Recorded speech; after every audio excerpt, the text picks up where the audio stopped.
Sharon's a very strong woman. Even when she was speaking with Jacob, he seemed to be threatened or intimidated by her. And the fact that she wouldn't back down, she wouldn't stop voicing her opinion just because somebody was trying to rule her life so completely. And indeed it was her opinion that sparked a massive fight, and Sharon had to run. We can learn a lot from people like that. We can learn a lot from Sharon because she's so strong and upright. In fact, we can learn a lot from all of these people. They've given us their stories, their life stories, with no gain to themselves, just so people can see that there is a way out. There is a life in the hereafter, let's say, because each of these people, although they have been ground down to the ground by the people who says loves them, they have each been able to get back on their feet and lead a better life. So let's hope that we can take these stories and show them to the world and make the message known. There's no need to be afraid. There is a place for you, and there is a place you can be safe. That there are men out there who talk to their women like this. It's Heather's job to have sex with me whenever and wherever I want. Yeah, I bruised Amy's face and snapped her around, but it's her fault. And tragically, there are women who painfully accept it. My name is Heather, and I'm controlled and abused by my husband, Tony. Heather, why are you shaking? I'm scared. So what have we learnt from the victims of abuse? We have learnt the different triggers of domestic abuse, and have been given an insight into how abuse can start. Hello from Becky and me, welcome to this evening's programme. First, the mother stabbed to death by her controlling and jealous ex-boyfriend. Today, 47-year-old Lloyd Bartley was jailed for life for stabbing Penny Taylor 17 times with a kitchen knife at her flat in Cambridge. The sentencing comes as an Anglia Tonight investigation reveals cases of domestic violence are increasing in our region. Our correspondent Emma Baker was in court. She was described in court as a fantastic mother. But Penny Taylor's time with her 2 young children was cut short by their father, her boyfriend, Lloyd Bartley. He attacked his partner with a kitchen knife at her flat in Cambridge. He had learned Miss Taylor was expecting another man's baby. She was stabbed 17 times as their children looked on.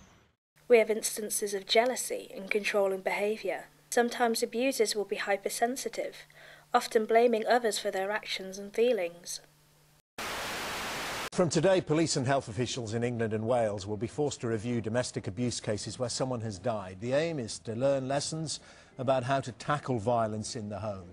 Every week, about 2 women are killed by their current or former partners, many of whom are known to the authorities already. The deaths of male victims will also be investigated.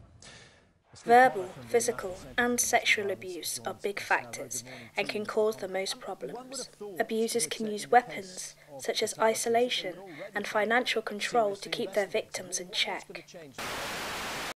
Katie was working as a model and TV presenter when she was attacked in March last year.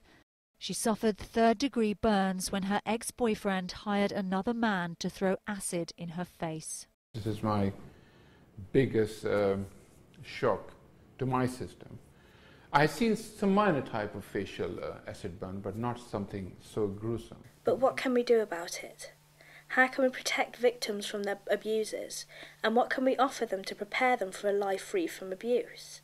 This new campaign is for primary school children to be taught about the problems that can lead to domestic abuse. But is it right to expose the very young? Well, Malcolm Robertson has our report. For almost 10 years, Rita Crombie lived a lie, pretending her life was okay when in reality it was anything but. Today she told me how she'd been the victim of domestic violence and how 2 years ago she almost lost her life, suffering a horrific attack that led to her partner receiving an indeterminate jail sentence after being convicted of grievous bodily harm with intent to kill. Today Rita lent her weight to a local campaign in Norfolk that forms part of a national strategy in which school children from the age of 5 will be taught that domestic violence against women and children is unacceptable. Charities and organisations such as Refuge, Women's Aid and the Domestic Abuse Helpline offer services to help victims.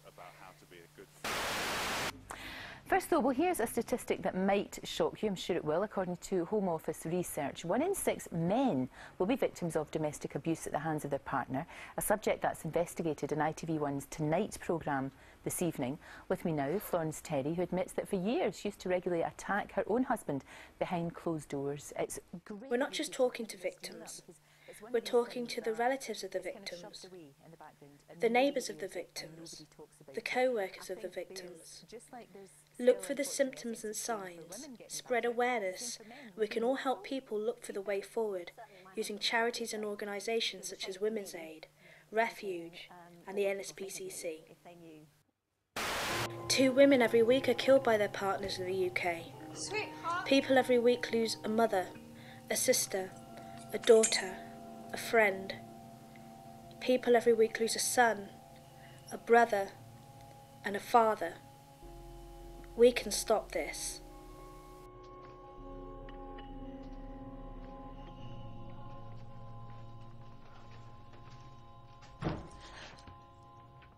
Oh, you're here. You're hurt. Here. How was he today? Your leading man? Oh, gentle heart, please. How did it feel? Did it feel real? It's my job. Sorry, we didn't agree to that. That wasn't in the script. Oh!